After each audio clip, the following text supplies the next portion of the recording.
ESG factors have often been hard to quantify. Yet as time passes, it's becoming a less grey area and a critical regulatory requirement. Global Financial Services sustainable change through its ESG advisory services and auditing tool, giving private firms a clear picture of their ESG impacts, weighted against global standards to ultimately understand the true value of their business.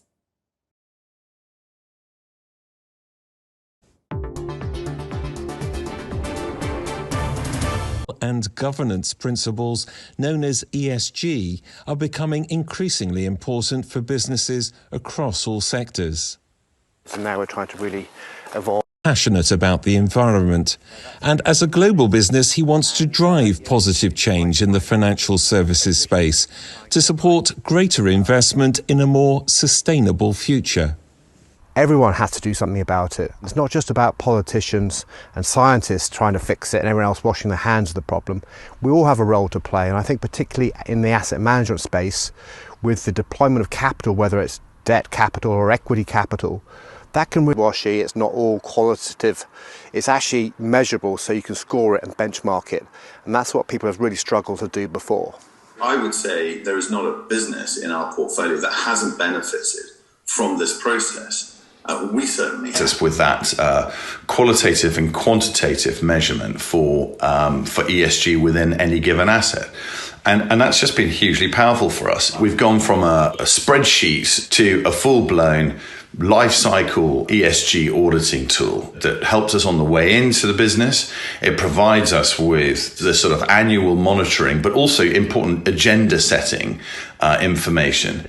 There's not many people who are able to combine their passion and their work. He believes ESG is no longer a nice to have, but a moral duty and increasingly a critical requirement.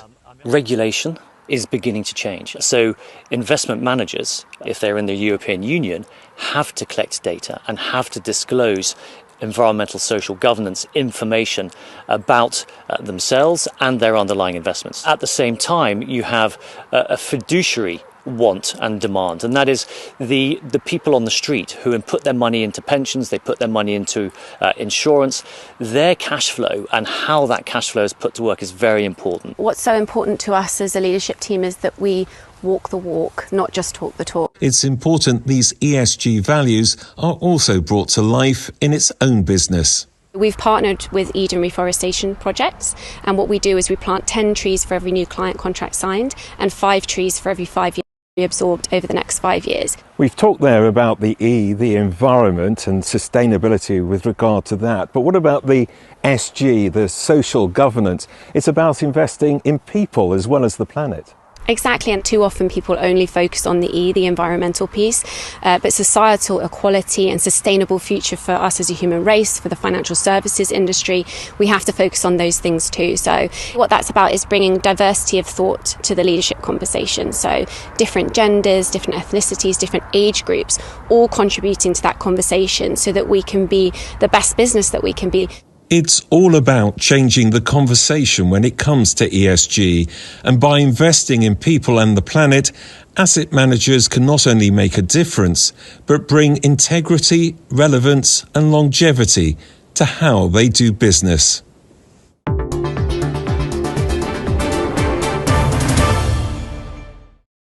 Absorb